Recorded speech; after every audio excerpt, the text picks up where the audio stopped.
Nih lu nih sebagai sahabat yang lo ada di tengah-tengah tapi juga tadi sedikit membela dan lain-lain. Nah kalau dari karakter lo sendiri lo melihatnya gimana kebutuhannya? Karena sebenarnya kayaknya lo punya masalah juga di karakternya gitu, cuma nggak diungkap aja gitu. Silakan lo setelah proses panjang syuting ini apa yang dirasakan Antonio? Ya tentunya aku banyak belajar ya dari film ini dan aku lebih aware lagi tentang kesehatan mental. Kalau di film aku kan lebih ke mensupport si Dikta, jadi si Dikta, Si Baskara. Baskara, Oh, dia Baskara. Ya, suka bercanda orangnya ya. Salah, jadi salah sih, salah. Iya.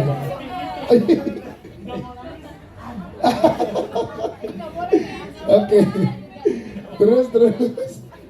Iya, jadi aku yang berusaha untuk menyadari dan membuat Baskara itu menjadi orang yang lebih dewasa lagi dengan permasalahan yang dia miliki di masa lalu. Gitu. Berarti menurut seorang Antonio penting ya di circle pertemanan ada karakter kayak lo di dalam real life kita gitu ya. Penting banget Ya. karena aku tahu kan kita circle itu atau lingkungan kita itu sangat mempengaruhi kita Yes. ya. Jadi kalau kita punya circle atau lingkungan yang positif itu akan mengarahkan kita jadi orang lebih positif. Itu dia. Pinter Antonio banget. Blanco. Tuh jawabannya.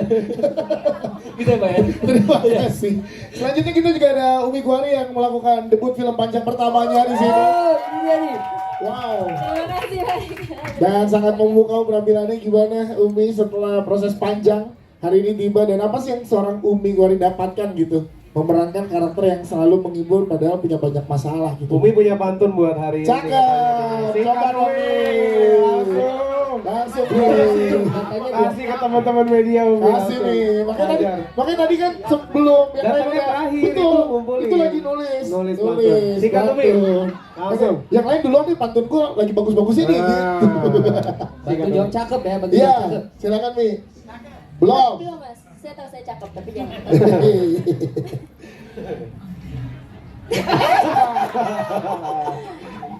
Si Agus temannya Iis Cakep. mau nonton film bagus, ya bolehkah sekali saja aku menangis? Yeay. Iya, terima kasih Pak Umay. Ada 3 lagi kan? Oh, enggak ada, itu aja ya satu ya. Satu sekarang berdua di gala premier, Mi. Silakan Mi, gimana ya kalau yang Umi rasakan debut film panjang kemudian karakternya berat dan apa yang dirasakan setelah itu? Iya terima kasih. Ini tuh sebenarnya bukan film panjang aja tapi film drama pertama aku. Wow. Apa ya? Pas ditanya karakternya, aku kira kayak ya udah komedi dan lucu aja nggak beda jauh dari aku. Ternyata aku selain lucu itu juga ternyata aku punya kesehatan mental yang sakit gitu kan. Jadi aku nih sakit ya. Sebenarnya nggak terlalu beda jauh sama Umi. Karakter aku sebagai Ica tapi nggak beda jauh sama Umi. Mas Dikta jangan ngeliatin kayak gitu, aku agak deg-degan lah Mas Dikta.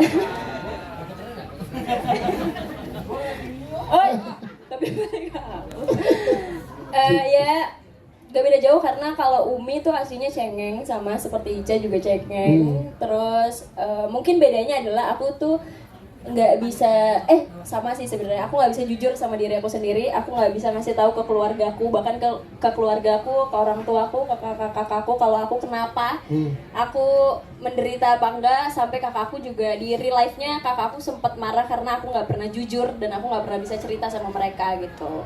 Nah ya pokoknya yang aku dapat, aku jauh lebih bisa aware juga sama diri aku, jauh lebih bisa jujur sama diri aku. Kalau misalkan sakit ya bilang sakit, kalau bilang enggak ya enggak, karena aku enggak berani bilang enggak gitu. Kalau apapun iya ya udah gitu. Umi, gua tepuk tangan dong untuk Umi. Thank you Umi. Terima kasih. Selanjutnya kita ke Ibu Widi Mulia yang di sini mengakomodasi semua permasalahan dari para anggota support grupnya. Bagaimana seorang Widi Mulia mentransformasi dari seorang Ibu Widi ke Ibu Dina yang bisa mengakomodir semuanya, tapi tetap dengan ketenangannya dan juga bisa sampai ke teman-teman support grupnya. Itu dia. Pertama saya belum nonton hasilnya, jadi hanya berdasarkan kepercayaan aja satu sama lain. Jadi saya berharap sebentar lagi saya juga bisa melihat hasil kolaborasi kita semua. Nina ini sebenarnya itu tadi hasil sebuah karakter hasil kolaborasi semuanya. Pak Reka, dari Prilly, dari Umay yang diomongin pada saat skrip itu ada di tangan saya itu saya coba gimana ya menyimpulkannya jadi satu. Tapi terlepas dari skenario film Bolehkah Sekali Saja Aku Menangis, saya yang adalah insan seni gitu ya, dari nyanyi, dari ke acting, itu benar-benar merasa nikmat banget ada di produksi ini gitu, karena di sini benar-benar kayak kasih tongkat estafet dari produksi sebelumnya ke produksi yang saat ini tuh benar-benar saya harus bikin sesuatu yang bernilai lebih di sini gitu. Dan yang membahagiakan buat saya di produksi Bolehkah Sekali Saja Aku Menangis adalah bukan saja kita semua setuju, bersepakat, bekerja sama, berkolaborasi untuk bikin sesuatu yang penting, sesuatu yang memang ada dampaknya yang baik, tapi ini kok bisa ya diramu menjadi sesuatu yang seru gitu. Karena saat ini kita tidak bisa dikasih pilihan antara dua itu tuh. Apakah kita mengedepankan sesuatu yang penting, yang kita tahu itu harus diambil jadi pilihan pertama ya, atau ada pilihan kedua yang seru, yang mana nih? Karena semua dengan gadget mereka pasti terhipnotis tuh karena melihat sesuatu yang seru ternyata, bukan yang penting lagi gitu.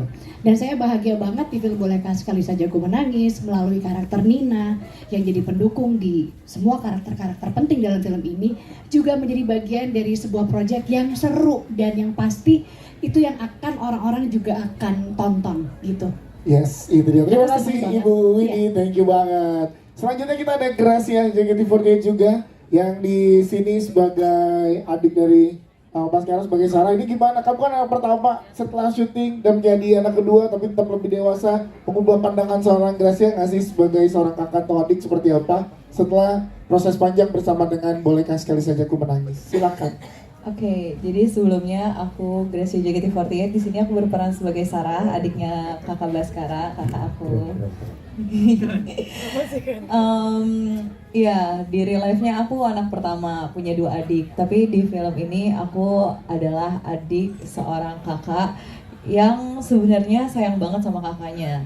Dan sebenarnya sosok Sarah ini juga sosok yang kelihatannya dewasa dan kelihatannya independen, kelihatannya kuat, kelihatannya jauh lebih dewasa daripada kakaknya. Padahal sebenarnya dia menyimpan, ada banyak perasaan juga yang dia simpan gitu. Ada banyak,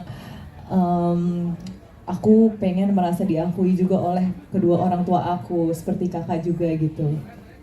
Itu sih Kak. Terus gimana, seru nggak proses syuting sama Kak Dikta di sana? Seru banget. Seru banget. Tadi kita udah pada nonton ada adegan intens tuh antara kakak dan adik. Iya, deh. Seru. Gimana? Boleh ceritain dong build Seru. chemistry-nya. Om Dikta seru soalnya. Seneng banget bisa kerja bareng Gen Z gini ya. Tapi jujur Kak Dika aku bener-bener ini banget loh, bisa Adik kita kakak bisa banget ya. adik kakak banget Ntar loh. lebaran ke rumah ya. Ya ada gimana. Karena Kak Dikta juga open banget kan, terbuka banget sama hal-hal yang aku rasa kayak, Kak aku kayak gini gak apa-apa gak ya? Kalau aku kan masih ada rasa gak enaknya gitu ya kalau ke Kak Dikta. Tapi Kak Dikta juga bener-bener ya jadi curhat ke aku, jadi cerita juga jadinya kita. Oke, siap. Terima kasih, tepuk tangan untuk Gracia JKT48. Thank you. Kita ke Mbak Dominic Sanda sebagai seorang ibu di sini. Tepuk tangan dong untuk seorang ibu yang luar biasa, yang kita yakin juga kita pun banyak relate dengan karakter ibu yang ada di sini. Mbak Dominic Sanda ini berat banget nih ternyata tanggung jawab yang diberikan sama Prilly, sama Woy, sama Mas Reka. Gimana Mbak Dominic Sanda akhirnya? Gimana ya Mas? Livernya sangat luar Saya biasa. juga Ya. selesai syutingnya selesai baru kayak gitu. Apa ya, pertama kali aku ditawarin, aku baca skripnya dan aku langsung bilang ini berat banget loh. Ini langsung ini nggak boleh sembarangan nih, gue nggak boleh asal sekenanya, nggak bisa, ini berat banget. Dan terus ketemu sama Mas Reka, sama Mas Rosa, ketemu Mas Reka, Mas Rosa dulu ya, berdua ya itu. Terus kita membahas soal karakter Devi segala macam lebih dalam lagi dan lebih menyatukan, karena kan saya baca, saya mentafsirkan si Devi seperti ini, ternyata Mas Rosa beda-beda ya Mas. Terus jadi terus akhirnya jadi satu vision lah untuk si Devi ini. Dan karakternya ada kesamaan dengan saya tapi banyak sekali juga perbedaannya gitu. Itu di situ yang buat saya jadi tantangan yang sangat amat berat, dan saya yakin karakter Devi ini sangat amat relate ke banyak orang, banyak yang mengalami di luar sana yang menjadi Devi.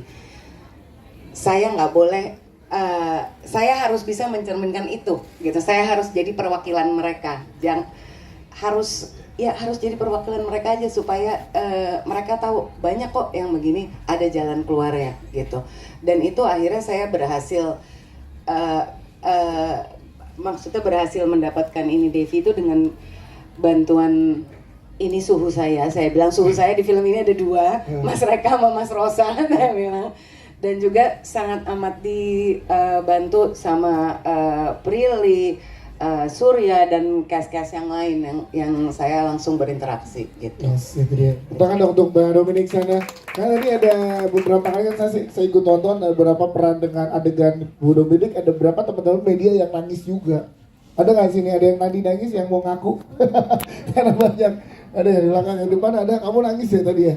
Kalau kamu kenapa nangis boleh dikit bentar ya? Karena tadi kita nonton di studio pada banyak yang nangis. Kalau kamu kenapa? Silakan. Soalnya kayak pas banget gitu, ke diri sendiri juga ngerasa iya gini gitu. Apalagi pas masalahnya Kadikta, pas Baskara kayak Saya ngerasa bermasalah memang ya. bukan kayak ngerasa orang tua tuh punya ekspektasi tinggi gitu, terus ngerasa kayak diri ini tuh nggak bisa ngecapai ekspektasi itu gitu, padahal kan belum dijalanin, tapi kayak udah nggak bisa tapi mau coba, tapi nggak bisa tapi mau coba, tapi nggak gitu. Jadi kamu ikut terbawa karena kamu berarti cocok atau relate dengan karakter yang Baskara di sini dengan memenuhi ekspektasi orang tua gitu ya. Dan banyak juga yang relate yang ada di sini. Ini luar biasa kan. Jadinya emang ya itu tadi Mas Reka sempat keliling studio Mas Reka bilang, ayo teman-teman relate sama karakter yang mana. Kita nemuin karakter kita, diri kita tuh di karakter yang mana gitu ya Mas Reka ya. Siap. Terima kasih ya kamu udah mau cerita ya. Kita ke Mas Surya Saputra, boleh? Tepuk tangan dong teman-teman. Jangan gak ikhlas gitu ya karena kita tahu. Bapak juga berat loh masalahnya. Berat. Mas Surya ini berat banget ternyata. Gimana Mas Surya mendeliver ini supaya tetap bisa maksimal, layer dijaga dari awal sampai dengan di akhir performance-nya tetap top performance-nya? Iya, Pras ini bukan saya banget. Saya nggak bisa ngomong keras, saya nggak bisa physical, paling anti deh tuh. Ya untungnya ada Mas Reka, ada Mas Rosan yang ngebantuin untuk jadi Pras ya. Tapi yang membuat saya betul-betul jatuh cinta itu adalah ceritanya. Cerita itu luar biasa loh, bahwa untuk karakter Pras aja ya, Pras itu punya masalah. Ya. Tapi dia deny bahwa gue punya masalah. Dia nggak tahu mesti cerita ke siapa. Korbannya siapa? Keluarganya. Kemarahannya itu dia limpahkan ke keluarganya. Itu jadi banyak dari kita yang memang tidak terbiasa untuk bercerita. Karena mungkin di kebanyakan orang bercerita itu seperti mengungkapkan kelemahan. Tapi salah sebetulnya. Bercerita itu harus. Kita dengan bercerita kita melepaskan emosi kita. Dari setengah emosi yang lepas itu solusi udah setengah jalan. Ya. Nah jadi karena dia tahan terus dan dia bilang sama keluarganya nggak boleh nangis, itu efeknya ke semua keluarga. Gitu. Jadi di film ini kita dikasih tahu nggak apa-apa lo untuk nangis, nggak apa-apa lo untuk being vulnerable gitu. Yang pasti yang harus utama adalah pikirin diri sendiri supaya mental kita sehat. Jangan karena nggak enakan, karena dianggap lemah, kita nggak mau cerita. Gitu. Jadi cerita ini bagus banget buat saya, jadinya very personal dan sangat mengedukasi orang. Yes, Gitu. ceritanya bagus banget dan Mas Surya Saputra juga memerankannya, karakternya bagus banget, luar biasa. Tepuk tangan sekali lagi untuk Mas Surya Saputra. Thank you Mas Surya Saputra. Kita ke Pradikta Wicaksono sebagai Baskara yang di sini. Kak, karakter Baskara adalah atlet basket yang bermasalah, akhirnya WO punya banyak masalah. Dan in real life lo kan juga pernah jadi atlet tak dulu tak? Atlet tenis gitu, pernah di junior dan lain-lain. Ini memudahkan untuk seorang Dikta masuk ke karakter Baskara nggak sih? Karena pernah ada pengalaman yang sama dengan Baskara gitu, sama-sama pernah menjadi atlet. Baskara tuh beda banget sama Dikta ya. Sebetulnya saya lahir dari keluarga yang sangat bahagia dan saya S3 di luar negeri dan lain-lain. Jadi nggak relate banget ini. Cuman untuk masuk ke karakter ini saya mencoba untuk meresearch ya. Benar saya pernah jadi atlet dulu dan gagal juga gitu kan.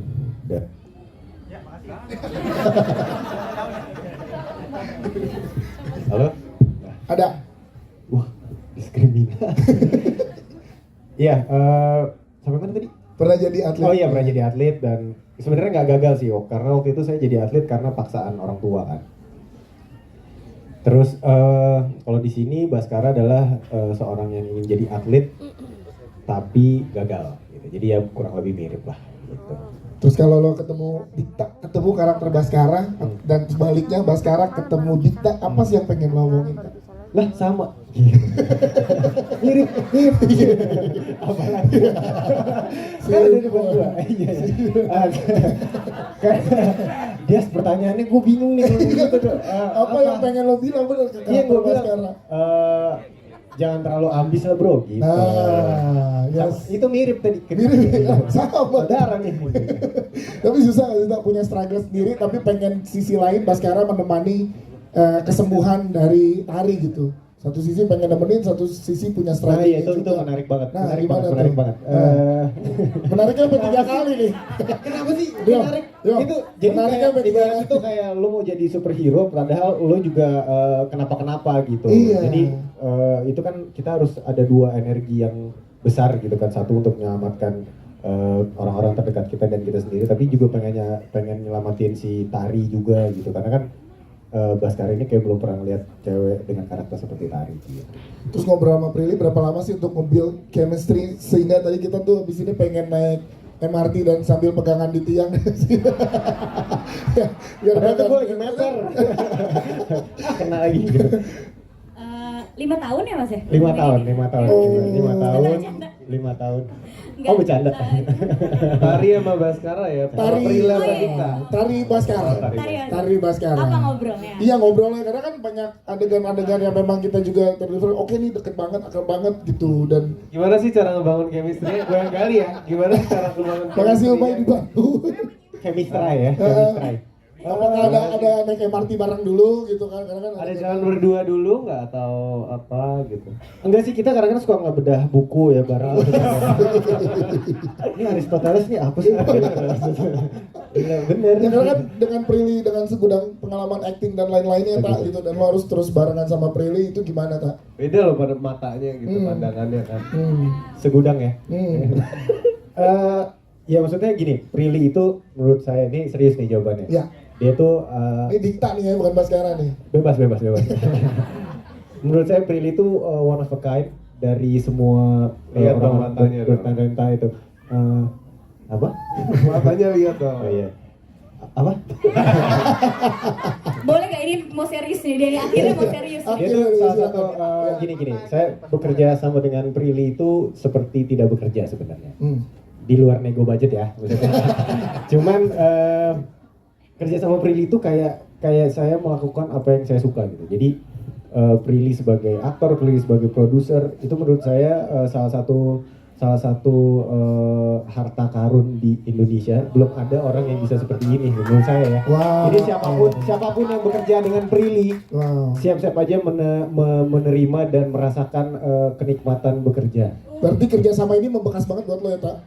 Buat kita semua membekas banget. Dia gue tonjok lo ya. Gue gak bijaksana nih. Ada di cue card.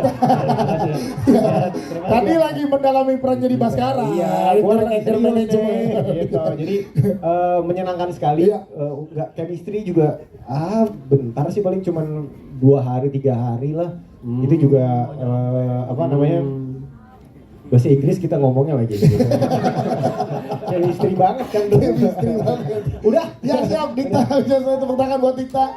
Thank you Dikta. Kita ke Prilly sebagai pemain. Tadi kan sebagai produser eksekutif sudah, tapi sebagai pemain. Karena Pril, yang kita tahu sebelum ini kan juga memberikan ke teman-teman penonton adalah sosial eksperimen yang dikasih. Dan salah satunya ada episode Prilly di situ. Ya kan yang dikasih teman penonton.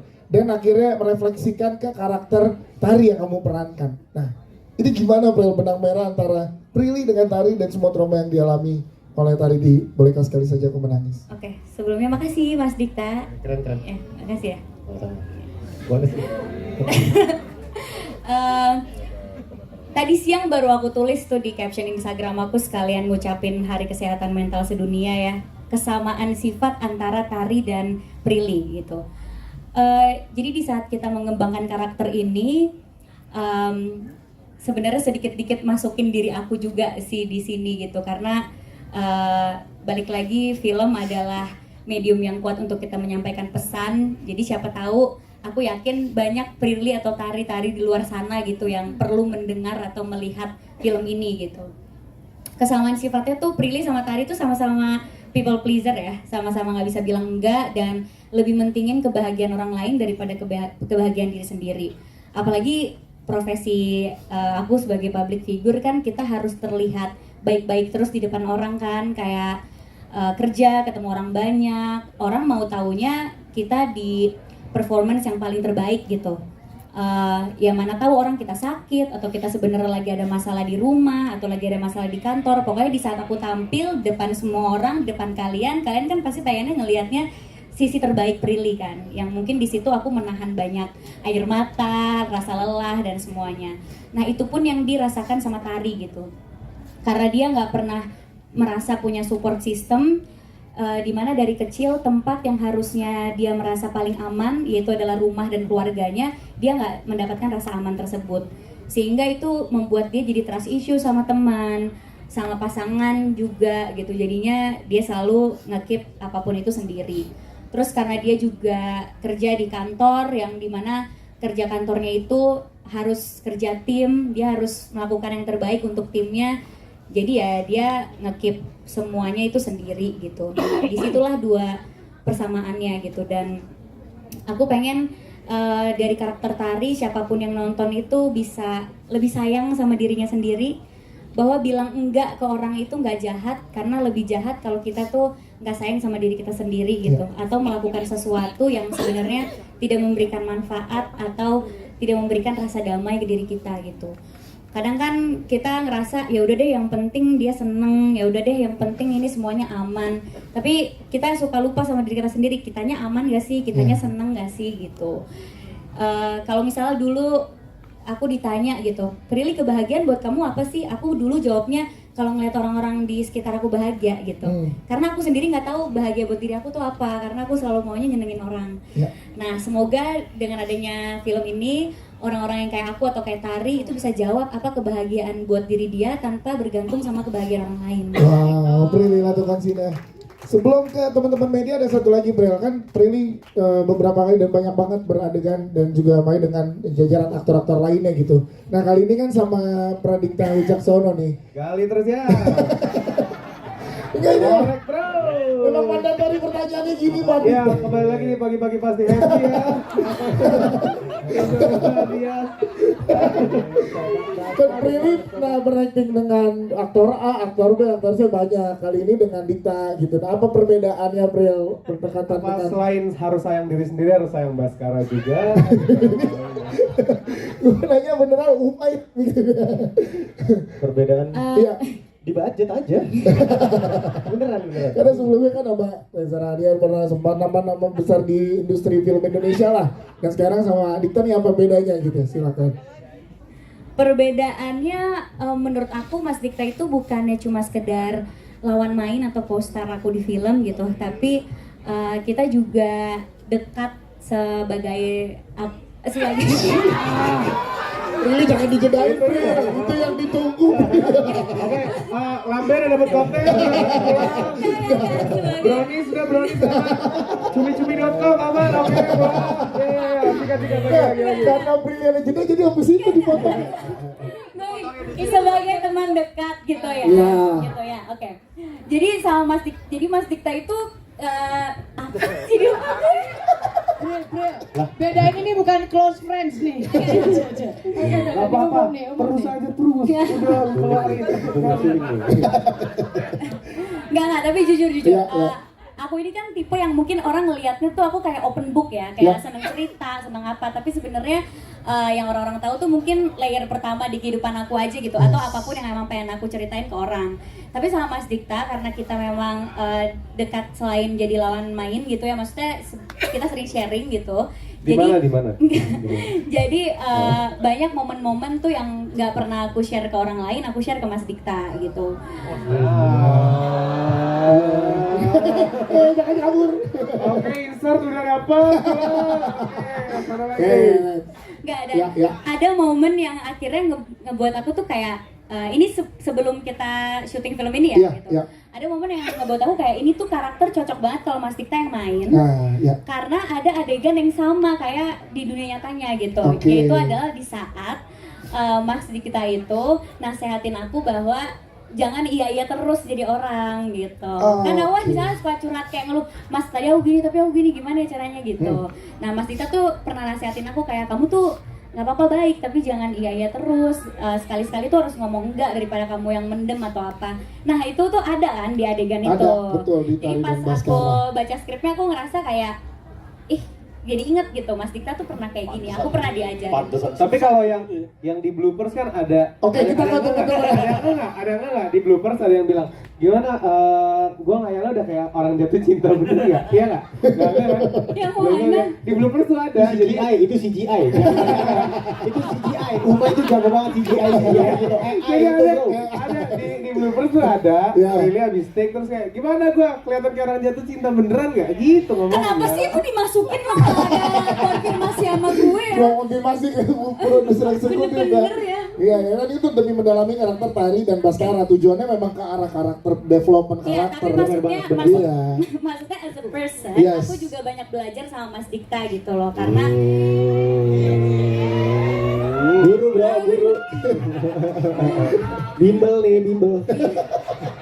Iya karena ya itu tadi harus baik sama diri sendiri dan nggak apa-apa juga untuk marah gitu, nggak apa-apa juga untuk bilang enggak, tapi tentu dengan cara yang baik juga kalau mau marah kayak gitu-gitu. Nah makanya aku ngerasa Tari sama Baskara tuh chemistry jadi cepet dibangun karena ya di aslinya juga aku sering sharing masalah hidup aku sama Mas Dikta gitu. Oke siap, terima kasih tepuk tangan dong untuk Prilly. Dikta sama Prilly, Umi udah nyiapin pantun lagi nih. Hubungan mereka berdua. Gas, Umi. Tadi udah ngomong ke gua lo. Gua ada pantun yang pas banget buat lo. Coba dong. Ada nggak? Nggak ada, ntar habis pertanyaan media ya. Siap. Kita berikan tepuk tangan dulu dong untuk jajaran. Jadi di setiap media pun, maksudnya mau di TV, mau di film, saya pasti akan berusaha sekuat tenaga untuk memberikan rasa yang senatural mungkin dari hati. Gitu. Tadi dikasih tahu welcome back gitu ke film ya. Dan tadi pertanyaan akan bawa anak-anak ya kalau udah gede? Iya. Pasti akan saya bawa, tapi nggak sekarang. Kalau masih 8 tahun kan. Pasti akan kaget, kok papa begini? Papa, kita di luar aja. Takut ntar sama gua. Gitu, jadi nanti pada saat mereka udah siap, pasti akan saya ajak nonton. Ini kerjaan papa begini, berbagai peran. Oke, siap. Terima kasih Mas Ria. Sebelum dijawab oleh Umay, teman-teman yang di belakang boleh tolong tenang sedikit ya. Kita lagi press conference di sini. Terima kasih. Umay, silakan Mai, gimana antisipasi dari Cinema Go Pictures untuk menghindari pembajakan? Agak, sebenarnya itu selalu jadi masalah perfilman Indonesia dari dulu kan ya. Kayak sebenarnya langkah preventifnya tuh bukan cuma kami di production house harusnya ya mungkin sudah, tapi semoga bisa lebih baik lagi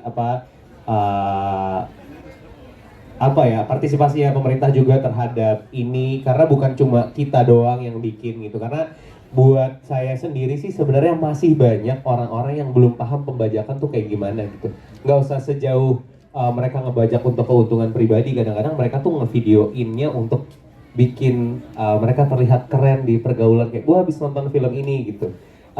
Which is good, tapi caranya salah. Nah sebenarnya cara yang salah ini yang harus bersama-sama, bukan cuma Cinemaku doang, bukan cuma PH-PH yang ada di Indonesia doang, tapi ya bantuan dari pemangku keputusan lah gitu, yang butuh lebih kuat untuk stop pembajakan dan ngasih tahu pembajakan tuh kayak gimana. Dan tentunya bantuan dari teman-teman media yang hari ini hadir ya, Pak ya, Iya. untuk menghimbau itu ke Cuma teman-teman pertanyaan penonton. soal pemerintah kenapa dikasih ke gua? Ya, Oke, nyari-nyari ya. Gua udah hati-hati ngomong. Oke, terima kasih Bang Prilly, silakan boleh dijawab gimana ngeset build up nangis dan mana yang paling berat nangisnya? Jujur, aku nggak pernah ada metode apa-apa sih untuk aku nangis. Aku lumayan cepet dan justru aku tuh nggak bisa kalau misalnya diem ya semuanya, konsentrasi dulu, kasih waktu dulu. Aku nggak bisa tuh. Aku jadi biasa aja, jangan kasih aku waktu atau jangan sepi tiba-tiba gitu. Karena aku ngerasa jadinya perhatiannya ke aku doang. Aku malah kayak ya udah biasa-biasa aja. Nanti aku yang ngatur moodnya sendiri. Terus kita take. Jadi nggak pernah minta ada waktu spesial sih. Tapi di film ini ada satu adegan yang dimana aku kayak kok aku gak misalnya ada dua sebenarnya, waktu sama bapak sama satu sama ibu.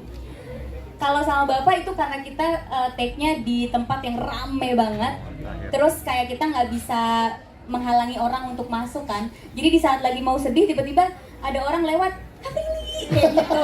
Jadinya kayak ya Allah, gue lagi mau nangis ini gitu kan. Terus lagi mau nangis lagi tiba-tiba temen aku lagi lewat jalan situ, terus dia, Pril, kok lu di sini? Ya Sama kayak, taruh gue lagi konsentrasi, taruh gitu. Jadi kayak itu satu. Dua, waktu itu adegan di rumah sama ibu, nggak bisa sama sekali nangis sampai butuh bantuan Pak Reka karena waktu itu kenapa ya?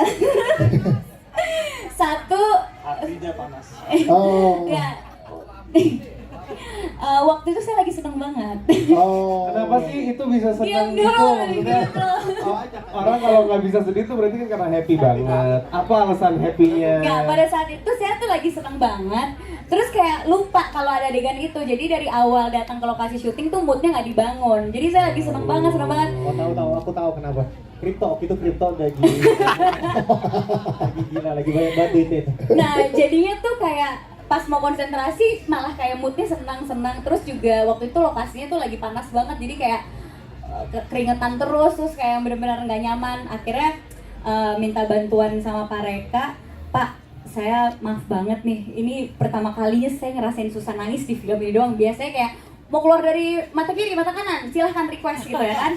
Tapi kok ini nggak bisa gitu. Terus akhirnya sama Pak Reka kita ngobrol. Terus Pak Reka lumayan, karena kan aku banyak cerita sama Pak Reka juga, jadi lumayan dia mengingatkan luka-luka yang nyambung sama adegan tersebut. Cuma ya itu tadi karena lagi senang, jadi saya nggak mau inget-inget luka itu, tapi gimana ya gitu. Terus ya udah akhirnya mencoba konsentrasi dan mendengarkan narasi dari Pak Reka itu lumayan ngebangun mood aku banget sih. Jadi baru abis itu terjadilah adegan yang menurut aku malah aku seneng banget jadinya adegan itu. Cuma abis itu aku langsung kayak, kenapa sih gue harus seneng banget hari ini gitu. Pak Reka mau ceritain tuh Prilly kenapa sih? Bukan senangnya. Mereka mau cerita nggak gimana mereka bisa gampang banget nangis? Ada satu kejadian itu gue GR banget waktu itu. Beneran. Kirain terharu, gimana gitu ya. Tapi ini bentuk nyata support dog di lokasi syuting ya, Pril, berarti ya, dengan support dari semua tim yang ada di sini. Ini bahaya nih katanya. Boleh pakai mic. Terus dia ngomong, bayangkan ini gak nyampe semenit, jam 9 pagi gue dibikin nangis. Ya ampun. Atau nggak Pak Reka datang ke set terus dia, Enggak, gini, ada satu scene yang udahlah gue scene. Ada satu scene, gue yang lu buka pintu nggak jadi tuh tek. Iya, pokoknya ada satu scene yang gue ceritanya scene-nya sedih nih gitu kan. Gue tuh seumur gue syuting nggak pernah gue kayak nemuin kejadian itu. Jadi gue udah selesai, cut, udah. Gue lagi panas udah gitu, tiba-tiba dipanggil sama Pak Reka. Kenapa? Enggak tahu, gue pas kesana tiba-tiba nangis kan, wah gue bilang, gue aktor nih. Gila, gue sutradaranya gila nih, ini gue nanti nih. Terus gue itu apa bikin Choice Award itu hari gue tuh anjing nih, gue mantap banget. Terus gue nanya dong sama ini. Terus gue cerita tadi dengan bangganya dong, Pak Reka nangis. scene gue. Mereka mau semua sih nangis kan? Gak jadi dong gue. Nah, itu cerita ke Prilly-nya kapan Pak? Udah gak usah dipanjangin di situ. Gak usah dipanjangin di tempat nasi goreng tadi ya. Umay nafsu banget. Sebenarnya nafsu Umay ya. Ada lagi silakan. Iya, lo kamarnya di mana? Yang Jalan Bang dulu. Waduh. Wah. Boleh Itu tahu? lagi suka mampir. Siapa aja yang pernah datang tuh? Lo kamar bawah ya? Gendong-gendong Jimbon ya kamar bawah depan. Oke, pertanyaannya langsung ya kita ya. Konanya nih Bukan tahun kemarin kan? sama Reka adanya. Siap, satu ya. Ini ada satu adegan yang saya ini banget adegan banyak adegan sih. Kayak lagi Prilly sama bicara sama ibunya, selalu ada mobil lewat itu. Lampu mobil berapa kali lewat. Saya tahu sih rumahnya tusuk sate. Tapi kira-kira ada yang mau disampaikan nggak sih? Karena adegan itu kayak ganggu banget nih, lagi ngobrol saya sih. Kebetulan ada sesuatu yang mau disampaikan dari situ. Terus kemudian satu lagi sama Mbak Dominik sana itu gimana sih melawan perasaan untuk melawan bapak ini? Bapak ini sebut aja. Bapak ini kan apa nggak ikhlas ya nyebut namanya. Ibu Dominik sananya sendiri pasti ada perasaan ingin melawan dong. Iya. Gimana menahan itu? Itu kayaknya susah banget. Iya, kalau bapak ini padahal sebelah sama Mas Surya. Takut. Kosan gua nih, mantep jawabannya. Mas Reka, ada maksud dan arti nggak sih simbol-simbol itu Mas? Kalau tadi semua mungkin merhatiin gitu, tapi ada satu scene yang kita nggak ngebuat lampu di dalam scene itu karena lampu di situ ada subteks dalam ceritanya gitu. Jadi kalau diperhatiin ada satu scene yang kita nggak pasang lampu lewat gitu sih. Oke. Kita pengen ngegambarin bahwa Tari itu ada di sebuah penjara gitu. Jadi elemen-elemen penjara itu kita translasiin ke dalam kehidupan nyata gitu, bahwa Tari itu nggak segitu bebasnya gitu. Makanya Tari dari satu penjara ke penjara lain sebenarnya. Jadi ada subteks dalam gambar itu gitu. Oh, itu Mas Sofan yang dimaksud. Pertanyaan Sinevil. Sinevil yang nanya tadi. Oke, yang kedua ke Mbak Dominik sana. Mbak Dominik silakan, gimana beratnya melawan bapak itu. Di sebelah. Jadi kebetulan bapak itu teman saya dari SMP. Jadi kita bareng dari dulu dan kita nggak pernah satu project. Sekali-kalinya barengan jadi suami istri dan yang ceritanya seperti ini. Jadi pas pertama kali kita ketemu lagi lagi reading itu sampai sama Mas Rosa disuruh ya udah lihat-lihatan dulu aja, abisin ketawanya. Itu ya sampai ketawa-ketawa ada kali 5 menit berdua Mas Surya, habis itu kita oke, kita serius dah. Dan gimana menahan kayak pengen melawannya karena untungnya di situ dengan bantuan Mas Reka dan semua cast yang ada di situ berhasil membuat saya merasa saya jadi saya nih Devi gitu. Saya Devi dalam arti sesungguhnya. Pernah ada satu sekali scene itu ya saya juga nggak tahu kenapa di saat yang itu pas pras membentak itu kelepas gitu. Saya berasa saya kelepas, ini ekspresi saya mau ngelawan gitu. Di sini saya ingat Devi bukan Monik gitu. Cuman karena semua cast semuanya deh benar-benar di produksi ini tuh benar-benar sinerginya bagus banget. Jadi saya benar-benar setiap take itu saya merasa saya Devi gitu. Saya merasa saya Devi gitu. Yes, itu dia.